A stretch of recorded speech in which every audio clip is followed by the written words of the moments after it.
I like the fall vibes of this movie, but also this is gonna sound really weird, especially since I started off my last segment saying the exact same thing. But a lot of the reason why this movie is a yearly rewatch for me is the score of it. I think the score in this movie is equally, if not better, than the first movie. I think they both are just absolutely incredible. My funniest scene, Chandler, I appreciate you more than you know, is at the beginning of the first race where where they're like, "Oh, you don't want to touch it." And Art goes, "I want to touch it." And then he talked about it. He goes, "I think I really want to touch him."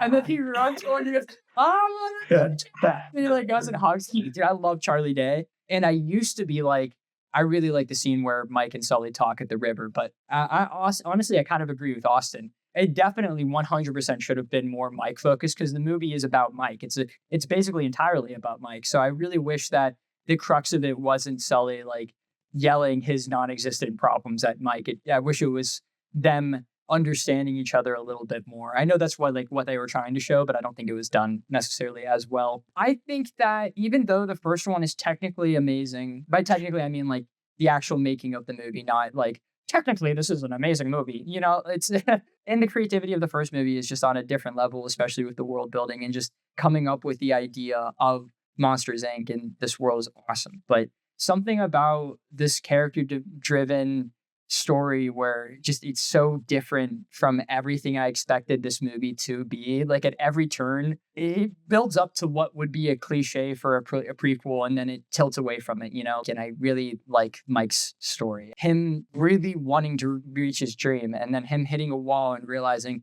okay, maybe I can't do my dream, but I can do something close to it. I can get there. I can get right up to the edge of it. I could do as much as I can do with my dream. I like this movie a whole lot. I'm giving this an 8.5, I think.